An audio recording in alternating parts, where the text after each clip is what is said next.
Hi, everyone. Welcome to the roundtable Brand Protection Through User Safety.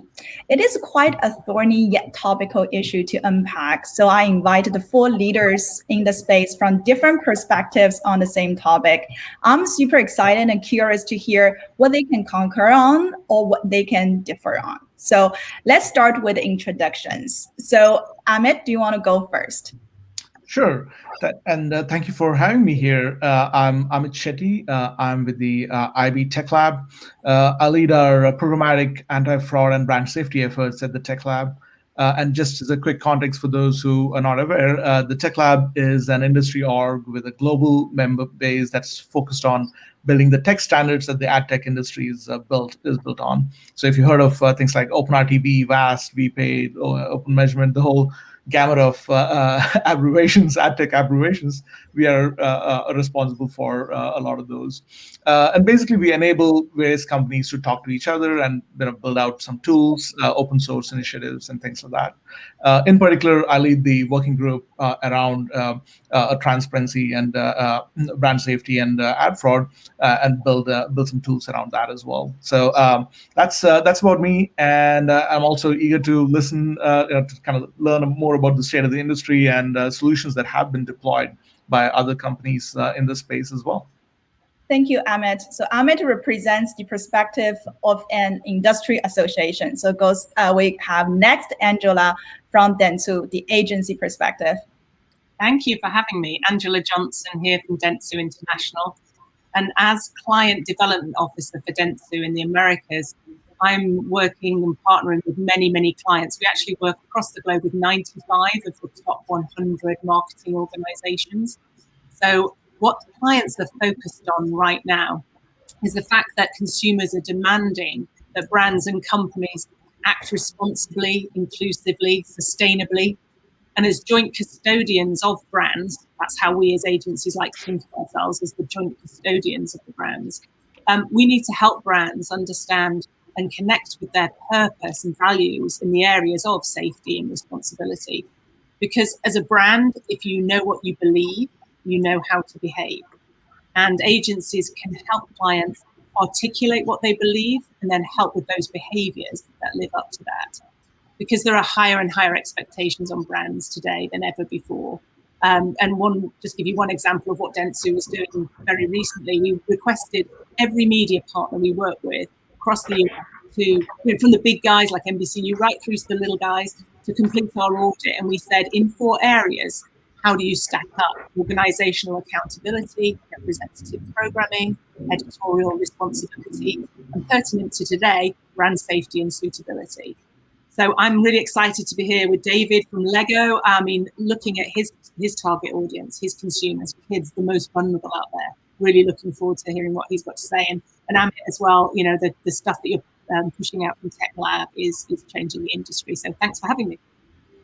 Thank you, David. So you next, representative of a brand, Lego. Thank you, and thank you for the introduction already, Angela. So I'm David Hall. I work as part of the global brand development team at the Lego Group. And one of the areas that falls under our responsibility is making sure that the brand shows up in a responsible and inclusive way online. And just sort of picking up already on something that Angela has just mentioned, within the Lego Group, we really do try and live this sort of these values and really stand behind what we believe is how we behave, especially in the online space. And the perspective that we generally come at is the Lego Group has been around and become one of the most trusted brands in the world over the last 80 years in the offline space. What we're now doing is making sure that we're one of the most trusted brands also in the online space for obvious reasons, being very focused on responsible engagement for children. And I think, what I'm excited about learning from the others here is you always learn a huge amount from these sort of discussions, whether it's sort of some of the latest, greatest things that other brands are doing or just slightly different perspectives on something that you're wrestling with yourself. Thank you, David. We cannot talk about brand safety without talking about user safety on the platforms. So we have the CEO of the Me Group, Geoff. Geoff? Yeah, hey, thanks for having me. The Meet Group, we built a dating portfolio. It's a company I started back in 2005. I've been doing it for some time. Recently sold it to for 500 million in September 20 to ProSieben, a large German media company. Continue to run it as the CEO. We built a pretty significant live streaming video business, kind of at the intersection of social and dating, I would say. And we've thought, pretty deeply about safety. We work with a lot of different technologies on the safety side to serve, tens of millions of monthly users, and I'm happy to be here. Thank you, Geoff. And I'm Tiffany Xingyu. I'm a GM and a co-founder of Oasis Consortium, which is a nonprofit organization which builds both awareness as well as actionable standards for brand and user safety. So very glad to host this panel. So the first question for this panel is about the risks. So let's discuss about what are the major risks that you've seen of online toxicity to brands and to platforms. Angela, do you want to take on this one first? Sure, and let's start at the most macro level. I mean, the risks that currently face advertising and brands are actually risks that are faced, we're currently faced in society, and we saw that, January the 2nd here in the US, from where I'm speaking, because misinformation is going to reduce trust with consumers, and so we have to solve for misinformation. It can actually destabilize the fabric of our society, and that means that's very, very bad for business. So starting with macro, and then looking at the amount of technology and the advancement that's coming, and the risks, I think we'll all agree, are going to grow exponentially with the onset of 5G and the quantum computing that's going to come through. So our ability to monitor what consumers are doing, how to capture the data and process that data is going to continue to explode. And if we don't address the issues that are facing us now, take one, for example, algorithmic bias, we are going to be left in a really highly prejudiced world that's not the inclusive web that I think we would all wish to see. And so we've got to be careful that we don't end up perpetuating the divisions that we're seeing right now. So I think that's a really sort of key risk there coming in. And I think then when you add to that the fact that attention generally is becoming scarce, that's having such a detrimental impact on our health. We talk about physical well-being, we talk about mental well-being, but also let's talk about digital well-being. And after a year of a lot of Zoom calls and a lot of interaction through screens, I think we're starting to become very aware of that. And, apps that are developed to keep people on their platforms rather than providing them with a valuable experience, taking account of their mental and their digital well-being, is something that we've got to, really focus on. I think the risks for adults and particularly for kids, as David's well aware, is the risks are at an all-time high, and I can see technology pushing that further. So I think that companies stand to lose a lot if they don't take brand safety issues to heart right now. Advertising might not be, a company's core business, but it has to become a core area of concern. We're seeing some surveys coming through now where the Edelman Trust Survey, for example, 45% of consumers saying that, they wouldn't be able to regain the trust if their company did something that displayed unethical behavior. So, trust is gained over many, many years and many interactions with consumers, and it can be lost in an instant. So I think the risks are huge. Thank you. It's very true that, with the advancement of technology, we have seen bad actors benefit from the technology advancement, sometimes even more than the good actors. Really, the malicious causes are really scaled through technologies. I wonder, Geoff, what you have seen, on the platform side as a technologist in the space? Yeah, I think, as the previous speaker said, it's a minefield. I think tech and network-enabled products have all the flaws of humanity and also all the promise. And if you're in the business, you see more than than a few flaws, from misogyny, hate speech, racism, spammers, scammers. If people connect in real life, it could be violence. And at the same time, the promise is equally great. People find love, they find spouses, they find friends, they find meaningful connections, and they find entertainment, they find kind of edification. And so, I think we look at a landscape of and we see just minefields. It's a minefield, and navigating it is difficult, and it takes partnerships with an industry and with other players to really navigate it successfully. Thank you, Geoff. I definitely want to circulate back to you later on the tremendous work you've done, really to address the issue. David, from legal perspective, as we have seen the rise of online toxicity, and as you mentioned, you take offline business to online. So what is your perspective from brands on this rise of online toxicity to the brand of Lego? Yeah, well, it's obviously something that we're continuously monitoring and always sort of very reflective about. And I think the approach that we take is very much a precautionary one. If I reflect back on some of the comments that Geoff and Angela have already made, one of the things when you're thinking about risks online is that for sure you can plan for a whole bunch of risks, but it's the ones that you haven't necessarily planned for that come in from the side are the ones that are going to really create the challenge for the brand. And that's why sort of at the Lego Group, we do take this very sort of precautionary, very safety first approach.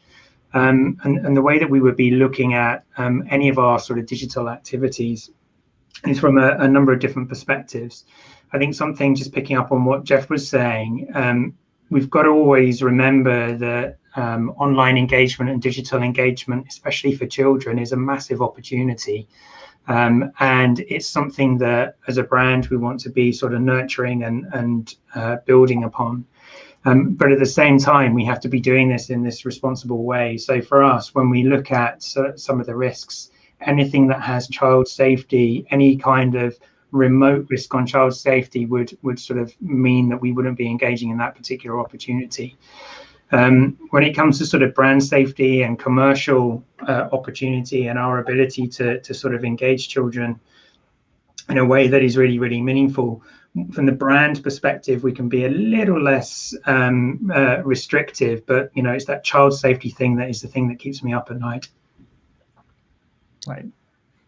And just to add to what the others have been talking about, I think the biggest challenge in the current world around risk is the scale, right? In the past, especially when you're talking about non-digital media, there was risk of showing up alongside content that you're not comfortable with, but it is a little more easier to predict and mitigate, and the chance of landing in the wrong place were a little lower. With digital media, you are talking about a huge scale and trying to figure out, okay, is this particular piece of content that you have maybe programmatically been bidding on and at real time, is that something that's safe for you or not, is a very complex and difficult challenge to cover.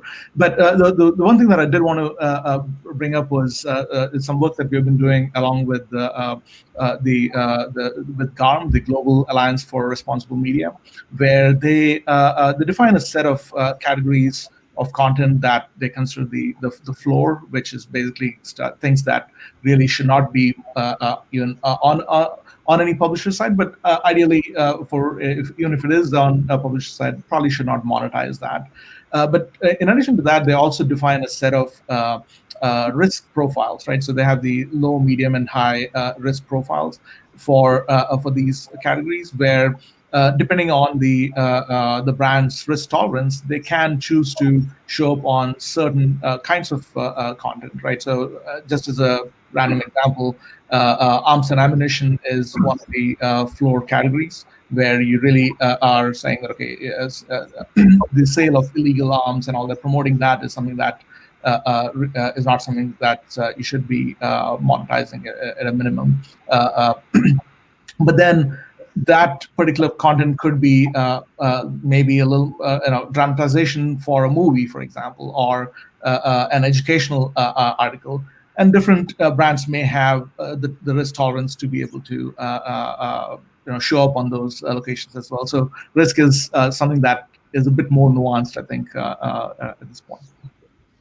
Yeah, I love it. It's not one size fits all. If you really want to solve the problem, you have to really understand, where you stand is your risk profile as of today. So that's a great segue to talk about the solution. As to now we know and we talk about the risks. So how about the safety technologies and the measures that you have seen or have adopted or have created?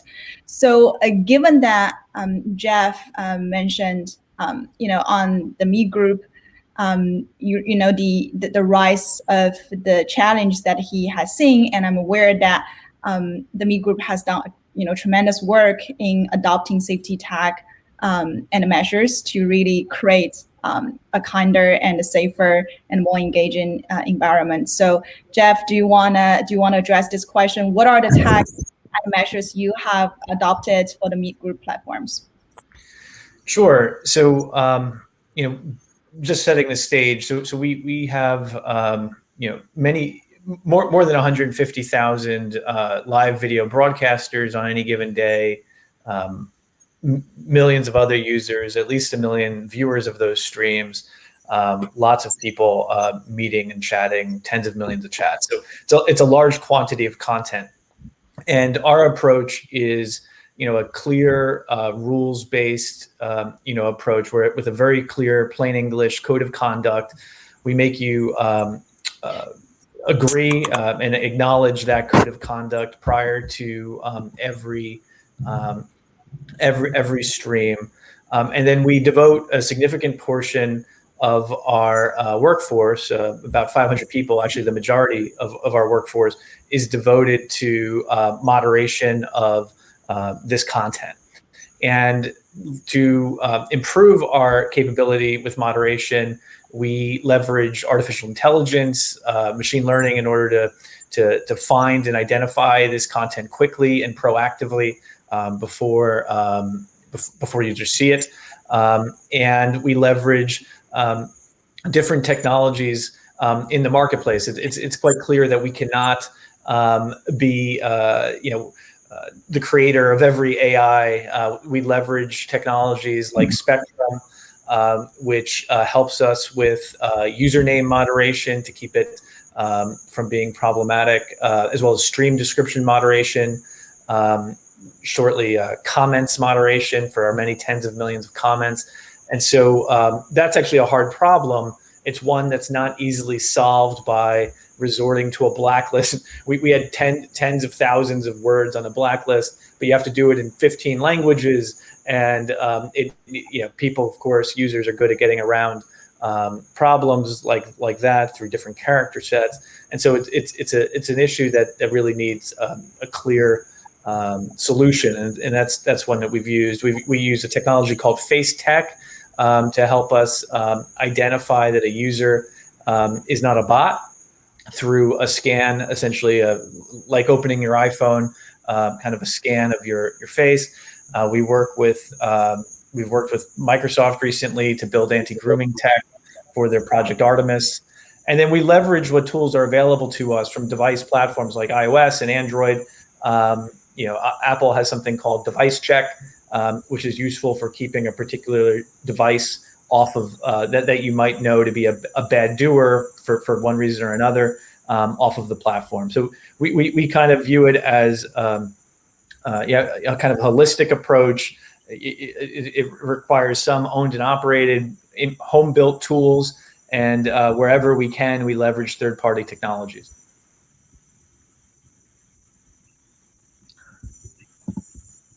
If I can talk to what I've seen as well.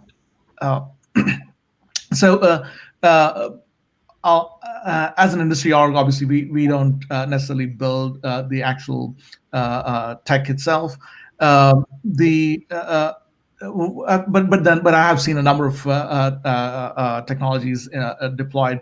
I think the most common one, and also probably the one that is it has been questioned a lot recently, is the keyword blocking, where you basically have a number of keywords that you want to block for a variety of reasons.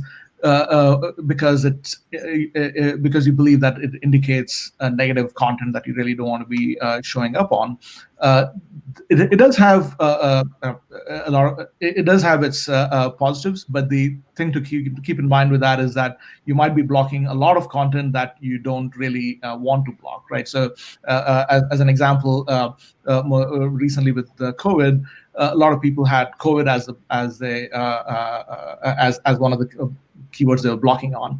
The danger with that, obviously, is that you now lose a lot of content that you really could be on, right? Not all COVID-related content is negative. And so you really should be able to you really should be a little more thoughtful around that.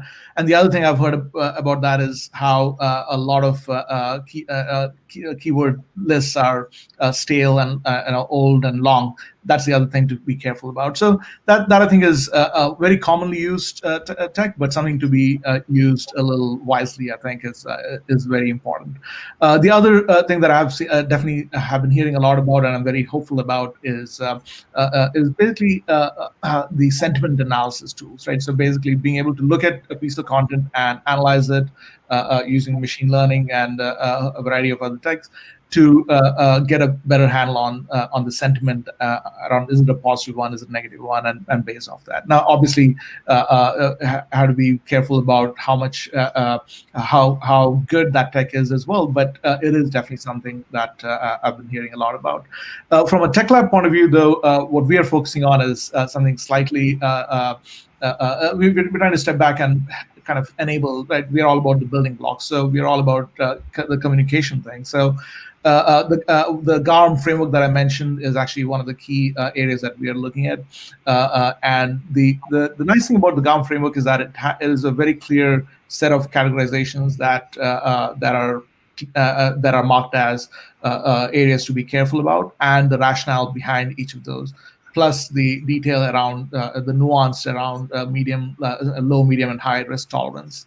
So what we've done in the tech lab content taxonomy, which is used to describe content, we've added those 11 categories and the 3 risk profiles, the 4 risk profiles, so that that any piece of content can be described along with that, right? So you see a piece of content, and whether it's a publisher themselves tagging it or a brand safety vendor tagging it, now there is a common language that can be used that everybody agrees on, that everybody can understand. Okay, if I hear it from this entity versus this entity, at least they are trying to speak the same language. So that's one key part of it. The other part, which we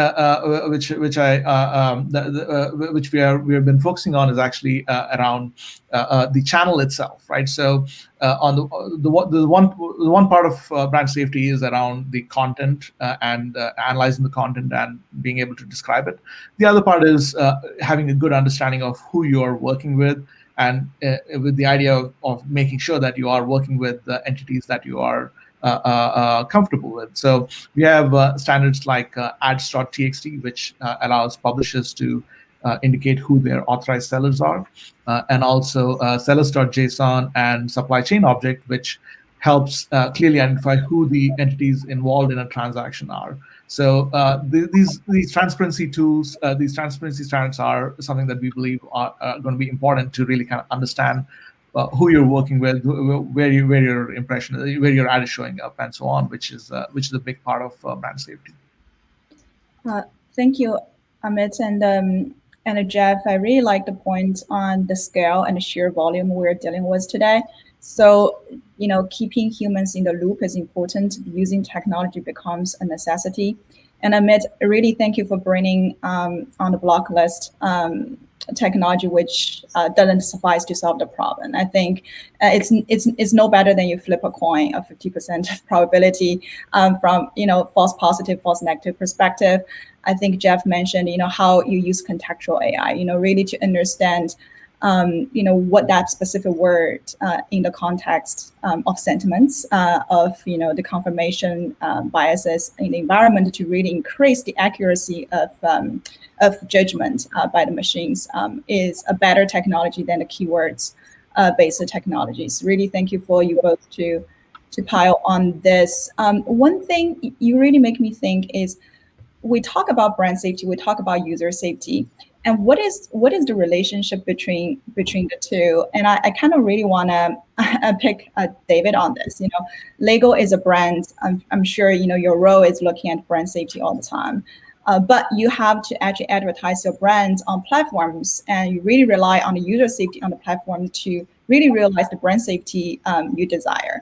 So what's your view on the real relationship between brand and user safety, and how is your approach to that? Yeah, great question. And I think it's one of the biggest conundrums of the time, especially when you're sort of engaging with children and thinking about how children access technology, what platforms they access, where the audiences are. But I think in direct answer to your question there, Tiffany, I go back to our values that we have as an organization. Our mission statement is to inspire and develop the builders of tomorrow. So to be able to do that, we need to make sure that the builders of tomorrow, i.e. the children in the world, are having safe, meaningful, and very positive online experiences. So, we look not only very carefully at the platforms that we use and choose some to use and others not to use, but we also try and go one step further, because ultimately, if we are in the business of providing and supporting really engaging and safe, both child and brand safe interactions, then it's about sort of fostering and developing communities online that are safe for children. So one of the things that we do sort of over and above the technology or over and above assessing platforms is actually invest in trying to help educate or help families talk to their children about online safety, because at one end of the spectrum, you can kind of try and stop bad things happening with bad actors, or don't show up as a brand on some of the platforms that you don't necessarily doesn't necessarily fit your safety profile. But at the other end of the spectrum, we also believe that we have a responsibility as one of the leading brands in the world to make sure that we can play our part in equipping children with the tools and the techniques that they have themselves to be able to navigate online safely. Yeah, could I build on that? Because from an agency point of view, I think there's really two key things we're seeing working right now, and it is in this area of the consumer safety being put at the forefront of the campaign, as opposed to brand safety, because everything has to start with the consumer.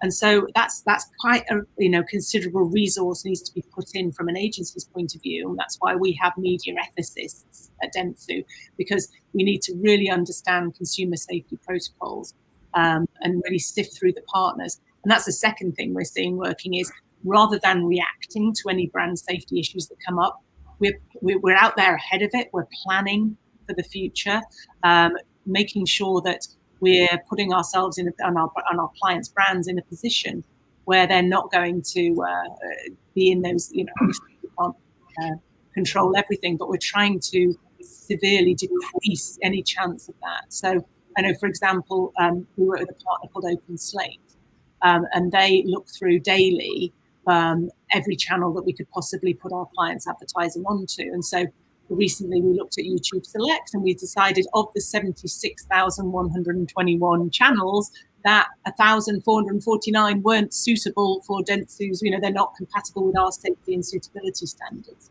So that happening on a daily basis is getting out there in front. So when things arise, you've done your very best to make sure that you've focused on the right things.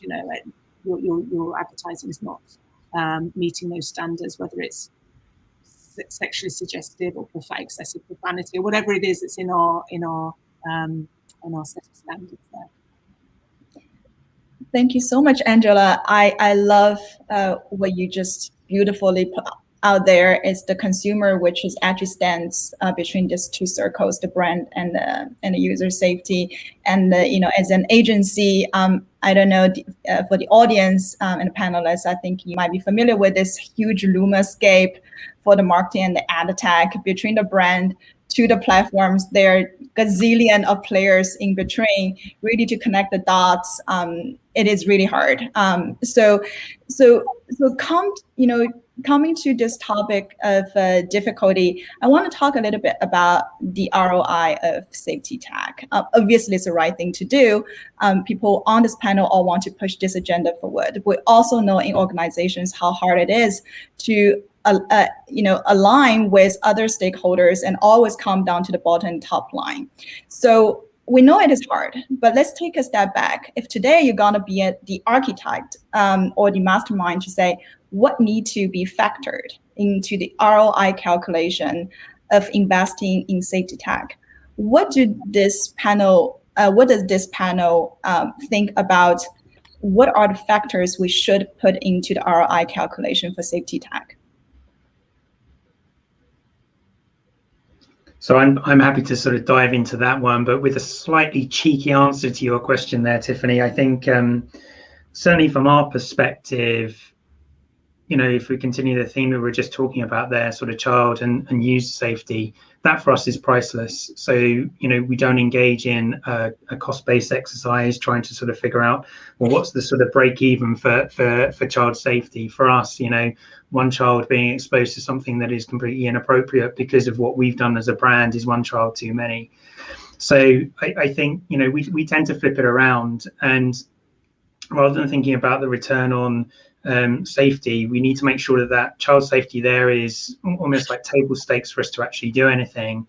But then we start to look at how can we use safety as almost like an enabler to develop the future apps, platforms, and online engagements that we would have for children. So we look at it from that slightly different perspective, rather than sort of what's the cost of the safety, but it's more how can we sort of engage in the most safe way for children, and how can that safety enable the positive experiences that kids can have online that we want them to have with our brand. If I could pile on there, I agree wholeheartedly with David's sentiment there. I think asking ROI on safety, it's an interesting question, but it's similar to the question of like, what's the ROI on being able to sleep at night, right? It's infinite. And as far as the inputs that go into it, the inputs would be brand, it would be reputation, it would be company culture, it would be your own personal values. My approach is I really could care less if there's a financial return to shareholders or positive ROI on safety investments. I think putting it as table stakes is the right way to put it.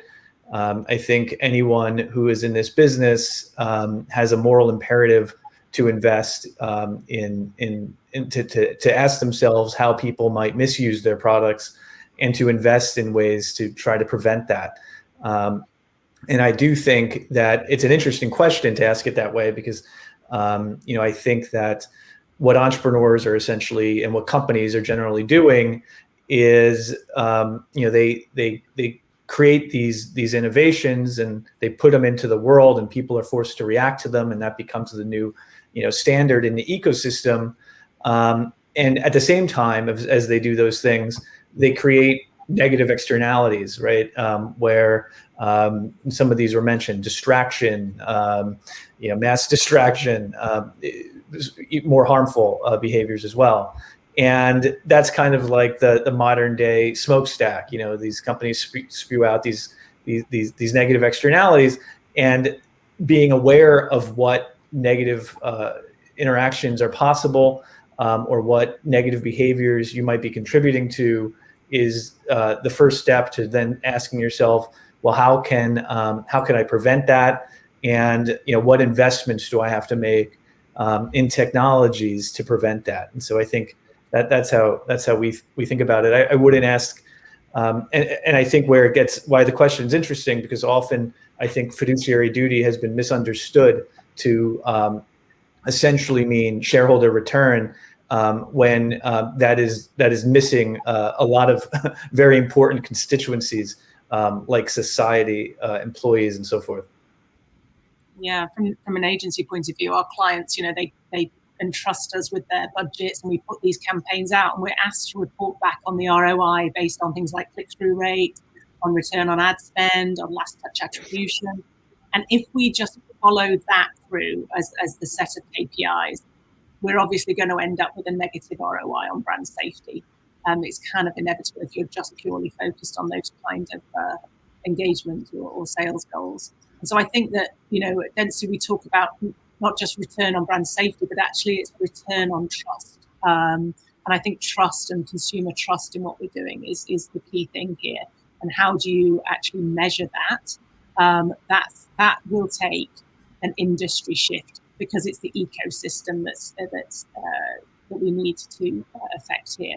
The digital landscape, the internet, is so much more than us as advertisers and our clients. And I think I love the fact that this panel covers, and you put together a group of people, Tiffany, who covers the spectrum of the industry. We have to come together to make those changes to the ecosystem.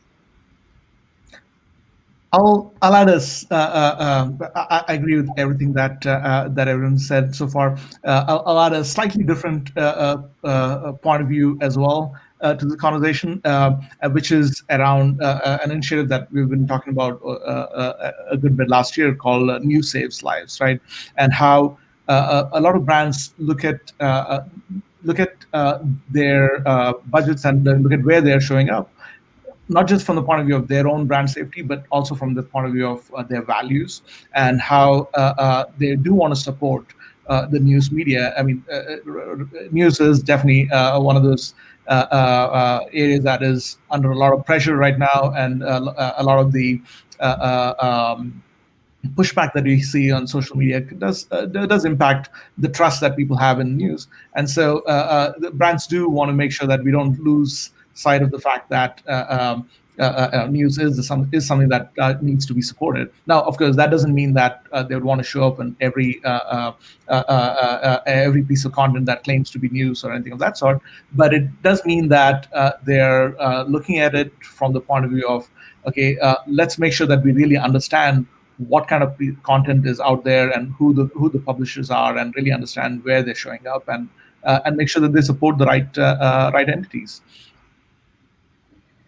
Yeah, no, thank you so much. It was definitely a provoking and devil's advocate question. And what I really love among all the answers is that if we take the KPIs and the way we think of ROI to calculate on safety, as Angela said, it will be negative. However, as both David, Geoff mentioned, the moral imperative or the new baseline or the new de facto for the future should be different. And the ROI on safety should not be the question, but more for the future generation of platforms, how you use the speed to trust to build a real moral, ethical platform that is engaging and sustainable is the right question to ask. Thank you so much for this wonderful panel coming together to build this future for all of us.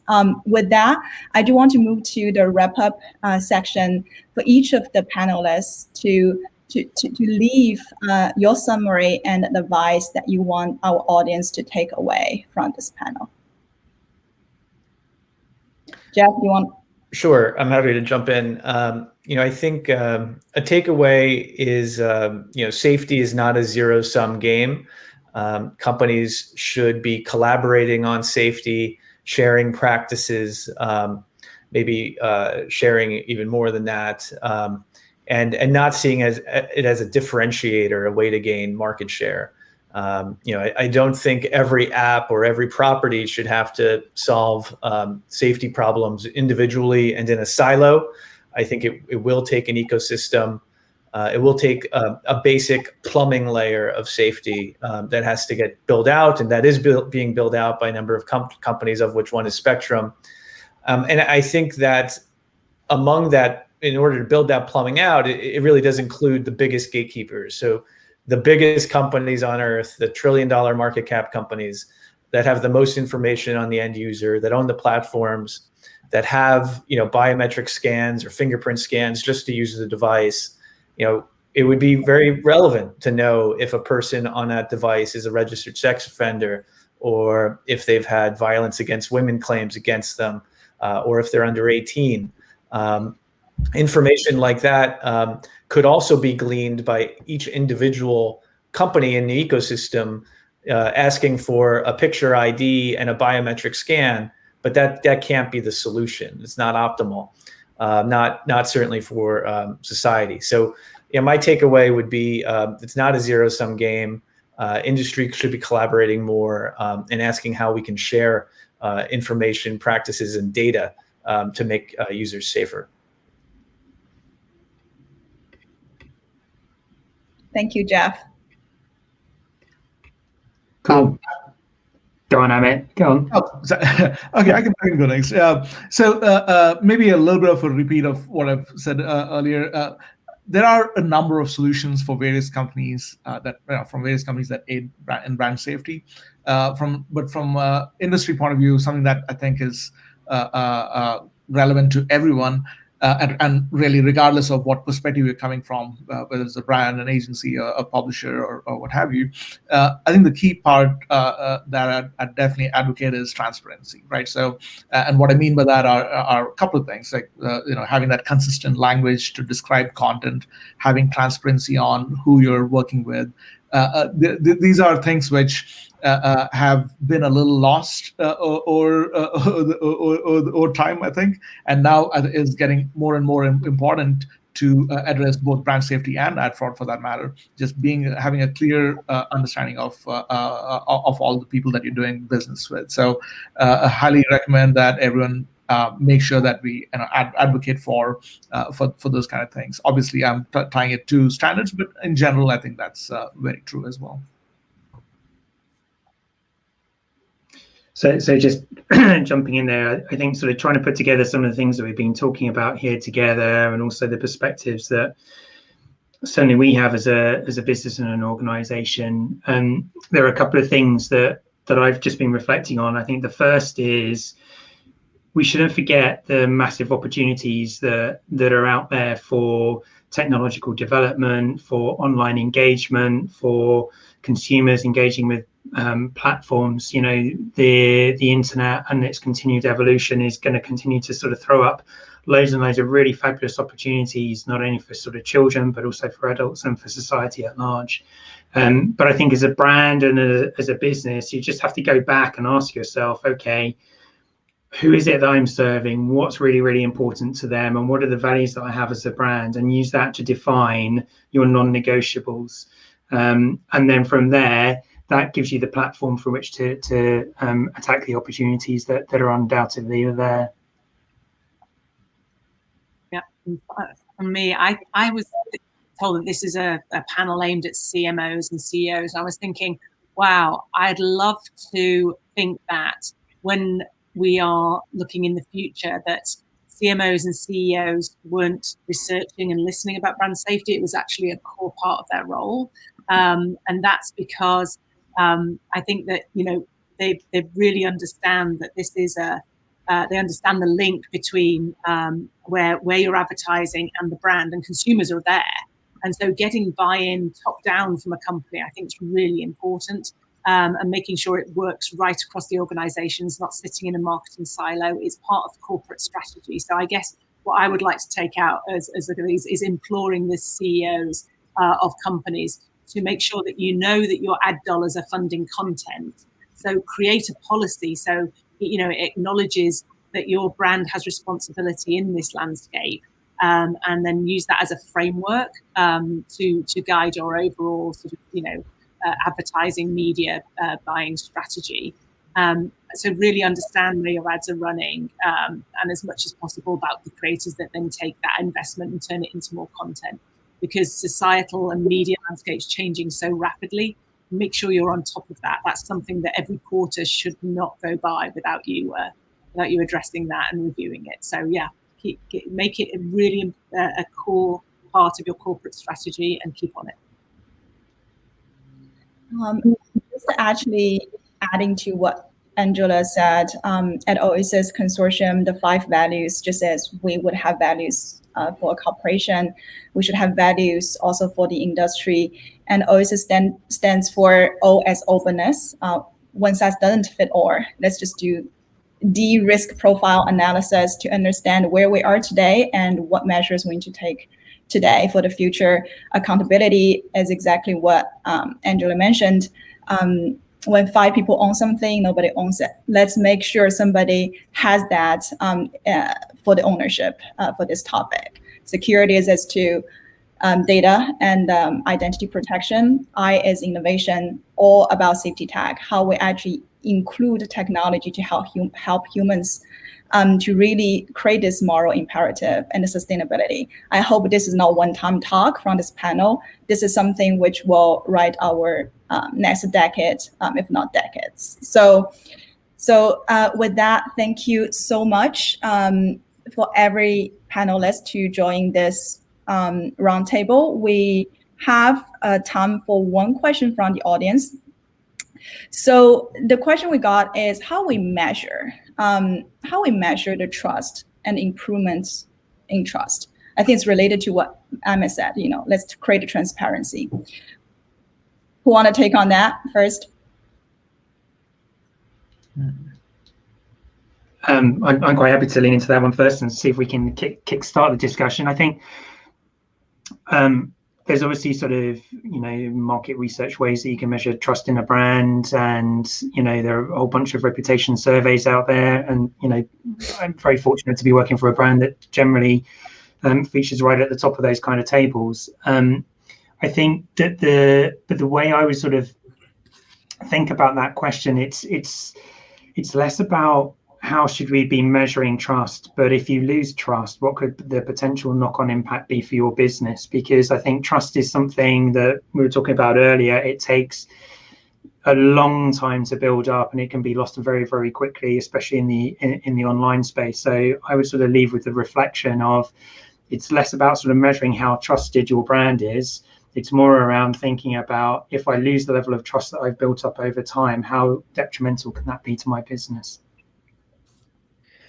Yeah, I would jump in on that and say, I think clearly every business is different, and I think you have to be aware of what the negative behaviors are that are associated with the use of your product, and almost every product will have some, because people can use even any widget in a negative way,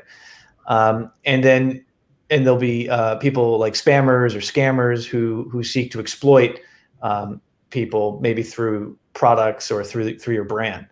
And so you have to be aware of what those are, and then you have to instrument how you would determine that. In a simple case like spam, you can, for example, look at things like the number of people citing spam when they're deleting their account, or App Store reviews containing the word spam, and you can see if, or through random samplings and of chats to look for spam and trying to determine a rate. So the instrumentation of safety is actually quite important, and we've built out some pretty comprehensive dashboards that are aimed at trying to understand things like how long does a report abuse take for a human moderator to see it, and can we keep that under 60 seconds? Things of that nature. It'll of course depend on the nature of the company, but I think it starts with awareness. It starts with defining what are some of the negative behaviors, and then trying to measure them and reduce them. Thank you so much. We are about on time, so I'm so glad we started with brand protection through user safety, and we end up on building ethical and sustainable brands through user safety. So thank you for all the panelists' contributions to this roundtable. Thank you. Thank you. Thank you. Bye. Thank you.